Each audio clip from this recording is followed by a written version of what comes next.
E aí, pessoal, iniciando aqui, certo, o módulo de reumatologia, eu vou trazer um tema para vocês aqui que ele é bem tranquilo de se entender, certo, que é a artrite reumatoide, tá bom? Eu já te peço aí que compartilhe esse vídeo, tá certo? Bota em curtir aí, se inscreve, tá bom? Mas principalmente compartilha aí pra galera, porque eu acho que pode ajudar muita gente, tá certo? Bom, iniciando aqui a falar de artrite reumatoide, não tem muito segredo. O próprio nome já disse, a gente está à frente à inflamação e dor articular. Agora, a gente tem que saber algumas características que são específicas dessa doença aqui. Se você observar essa foto que eu botei de propósito aqui, certo? Ele não condiz tanto, ou seja, não relaciona tanto a artrite reumatoide. Você vai entender depois o porquê disso. E só para antecipar, na verdade, você pode ver aqui, que tem uma alteração distal das articulações, assim como você pode ver nessa mão esquerda aqui também, tá certo? E geralmente na artrite reumatoide, a gente poupa as articulações distais. Então só para você ir aquecendo aí, certo? E guardando conceitos, mas a gente vai detalhar isso com melhor aqui, certo? Ao decorrer dos slides, tá bom? Então, iniciando um pouquinho sobre fisiopatologia, bem rápido, tá? Artrite reumatoide, não se sabe bem a causa, tá certo? Então, ela é idiopática. O que se sabe é que está relacionado muito com a carga genética. Carga genética é essa que a gente fala do antígeno leucocitário humano, DR4, ou seja, a presença do HLA DR4, ou seja, que as pacientes que cursam com artrite reumatoide não se sabe a causa. O que se sabe é que a nível genético eu tenho esse antígeno aí, esse antígeno leucocitário humano DR4, certo? Você pode observar a presença dele se você fizer um estudo genético. O que esse HLA DR4 faz é ativar o sistema imunológico. Repito, o porquê não se sabe, é de causa idiopática. Ativado o sistema imunológico, o que a gente começa a fazer é a produção de autoanticorpos e esses autoanticorpos começam a atuar sobre as articulações, tá bom? Repito que essa foto não é tão fidedigna ao quadro, mas é para que você entenda de forma gráfica, de forma de imagem, para que você guarde aí na sua cabeça. Então, se eu estou tratando de uma artrite, de inflamações das articulações e, consequentemente, gera dor, eu vou tratar aqui o quadro clínico da minha paciente, veja bem que eu estou usando no feminino, certo? Vai ser o quê? Vai ser inflamação e dor das articulações. O que a gente tem que dividir agora aqui é saber em que paciente é mais frequente e quais as características das articulações, quais articulações são mais frequentes, certo? E quais são as características em si. Se eu falo aqui da apresentação clínica, na maioria dos casos, vai se tratar de uma mulher de meia idade. Mulher de meia idade eu me refiro a uma mulher entre 40 e 50 anos. Eu posso estirar um pouquinho entre 35 e 55 anos, tá bom? Que apresenta um quadro de inflamação e dor articular, de artrite. Mas essa artrite, ela se resume a pequenas articulações. E aqui, eu não escrevi aqui no slide, mas você escreve aí no teu papel, tá? Que as articulações mais afetadas são articulações de pé, mão e punho. Pé, mão e punho, tá certo? Essas articulações afetadas, tá bom? Como é que elas são afetadas e quais são as características relacionadas aqui? Para eu não botar a carruagem na frente dos bois aqui, certo? E não te dar muito detalhe, eu vou no passo a passo aqui. Então veja bem, nós estamos frente a uma mulher de meia idade que cursa com artrite de pequenas articulações, que você já guardou aí, que é mão, pé e punho, tá certo? Que são as principais articulações. Agora, quais são as características dessa inflamação?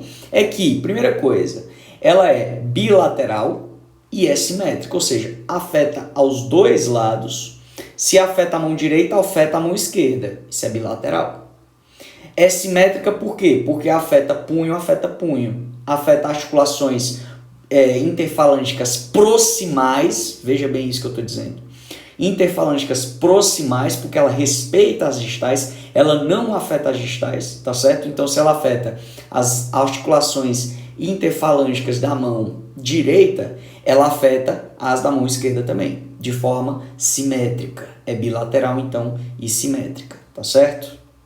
A terceira coisa é que respeita as articulações distais, ou seja, cara, então, olha só aqui, ó, só para você ver um detalhe.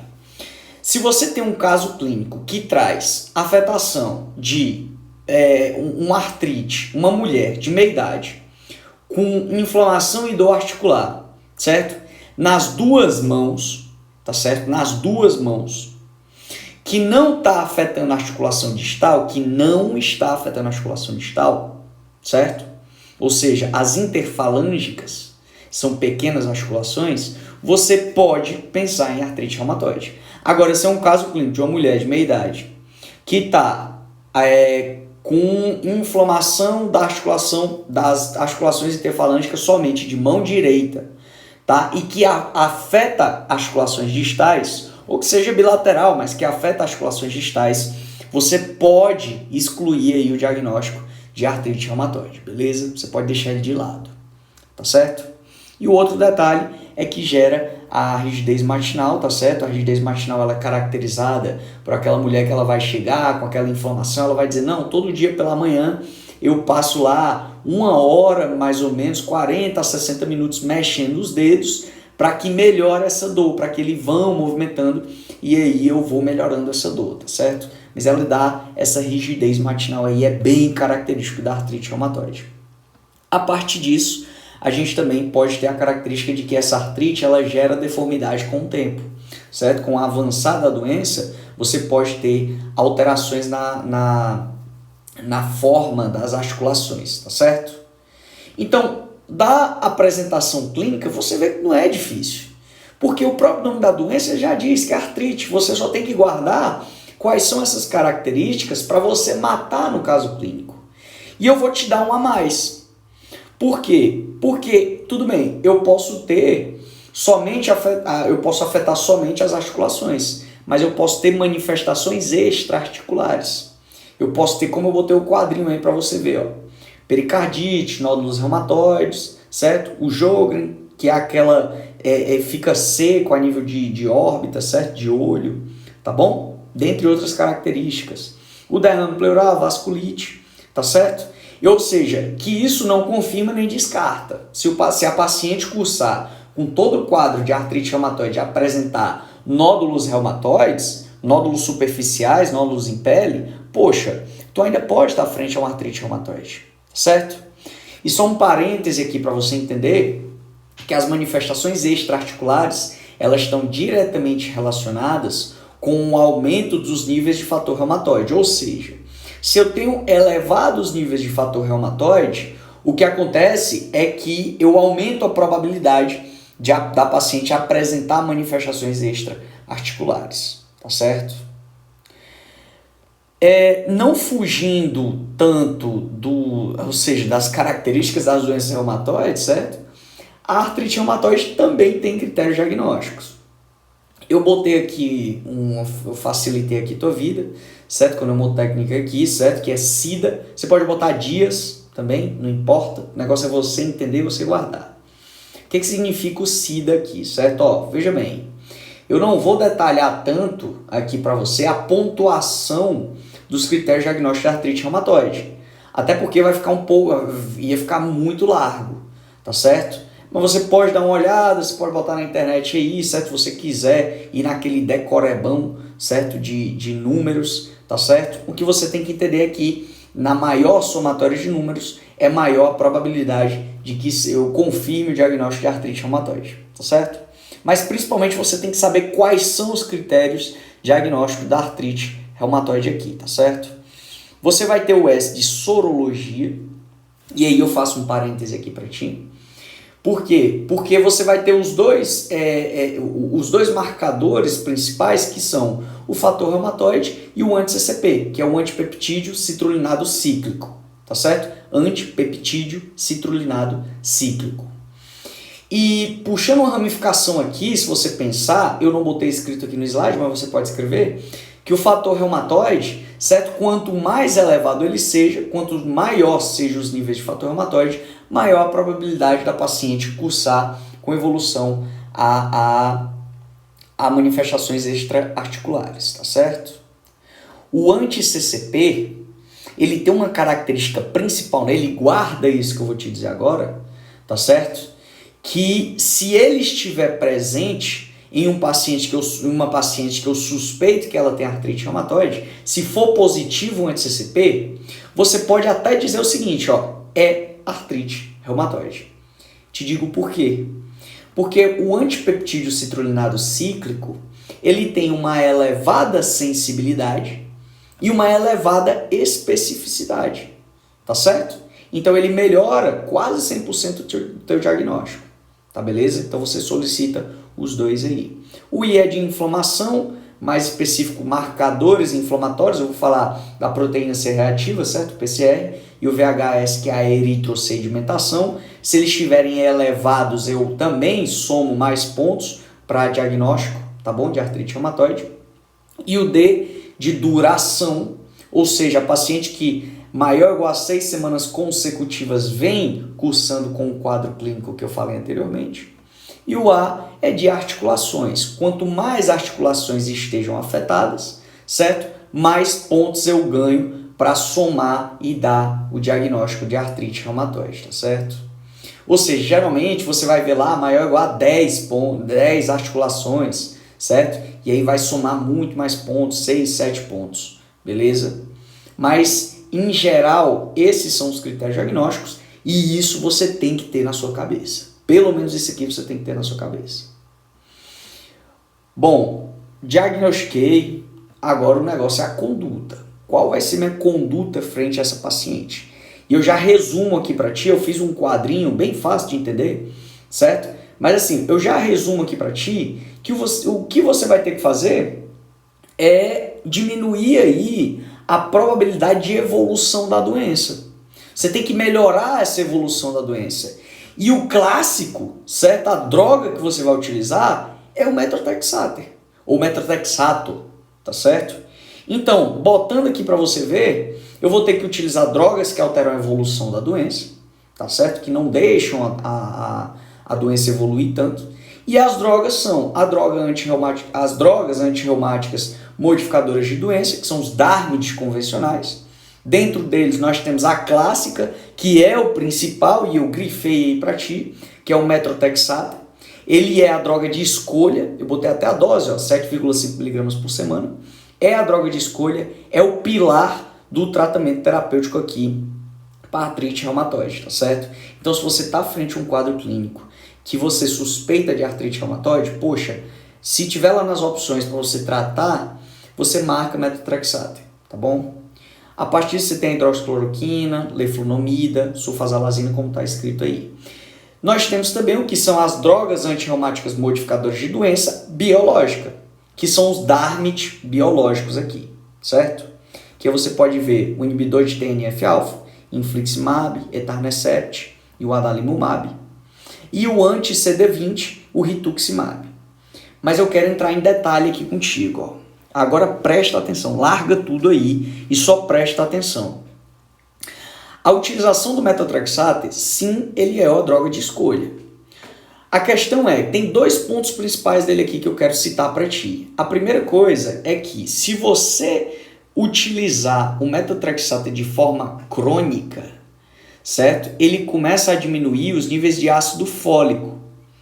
E aí eu faço um parêntese para ti para a hematologia, para te explicar que se você diminuir ácido fólico, cara, qual tipo de anemia que você vai gerar? É a anemia megaloblástica. A anemia megaloblástica, ela é caracterizada por apresentar um VCM elevado, um volume corpuscular médio elevado, maior a 100 fentolitros, ou seja, é uma anemia macrocítica, certo? E o HCM dela, certo?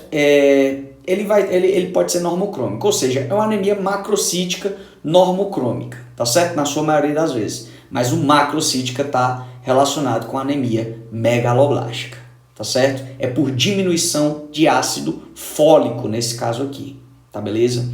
Ou seja, se você for utilizar metotrexato de forma crônica, você tem que fazer reposição de ácido fólico. O segundo ponto que eu quero abordar contigo é o seguinte: tá bom, eu sei que o metotrexato é a droga de escolha, mas se eu não conseguir melhorar a evolução do paciente ainda, se não estiver fazendo tanto efeito, o que eu faço? Eu associo a outro DARMID, e DARMID eu me refiro à droga antirreumática modificadora de doença, só que nesse caso eu vou associar um DARMID convencional. Outro, hidroxicloroquina, leflunomida, sulfasalazina, certo? Eu associo. Ah, mas se mesmo assim o paciente não melhorou, ou eu quero associar outra droga, aí eu posso entrar com as drogas biológicas, aos DARMIDs biológicos. Mas tem um ponto importante aqui, nos DARMIDs biológicos, que é o seguinte, preste atenção nisso que eu vou te dizer agora, isso é super importante, certo? Os DARMIDs biológicos, eles são drogas que diminuem muito as defesas, assim, comparado com outras drogas, não tanto, mas eles diminuem, de certa forma, as defesas do paciente. Se esse paciente, num passado distante ou próximo, ele teve contato com outra pessoa que teve tuberculose, e esse paciente ficou com um foco latente de tuberculose, eu não vou entrar em tantos detalhes, senão fica muito largo, tá? Mas o paciente ficou lá com foco latente de tuberculose, tá certo? Tá cheio de bacilo de Koch e eles estão lá, paradinhos, o paciente está com as defesas normais, certo? Que é aquela tuberculose primária que a gente fala, tá bom? E ficou lá. Se eu administrar o DARMID biológico nesse paciente, certo? Se eu administrar um infliximab, o etanercept, o adalimumab ou o rituximab, certo? O que vai fazer é diminuir as defesas do paciente e esse foco que estava lá latente, ele se transformará em ativo. E aí eu estou desencadeando um processo de tuberculose no meu paciente. Portanto, antes de administrar os DARMIDs biológicos, eu tenho que fazer um rastreamento de foco latente de tuberculose. E como que eu faço isso? É simples. É com a prova tuberculínica, o PT ou o PPD, tá certo? Eu faço a prova tuberculínica no meu paciente. Se os valores forem, se a prova tuberculina der menor a 5 milímetros, cara, fica tranquilo, eu posso administrar aí. Eu não estou entrando em detalhes aqui, tá certo? Eu vou entrar em mais detalhe na aula de tuberculose. Mas aí você pode administrar. Se for maior ou igual a 5 milímetros, o ideal é que ele seja tratado, tá certo? Para tuberculose. E aí você veja outras opções aí para o paciente. Tá, beleza? Então guarda essas características aqui, tá? Do metotrexato, de todos os detalhes que eu falei, dos DARMIDs biológicos, que antes você vai ter que realizar aí a prova tuberculínica, certo? Para rastrear o foco latente de tuberculose. E, em resumo, é isso daqui, tá bom? Um beijo grande aí, agradeço a atenção de vocês, compartilha esse vídeo com os teus amigos aí, tá certo? Se é que te ajudou, e eu só tenho a agradecer. Valeu!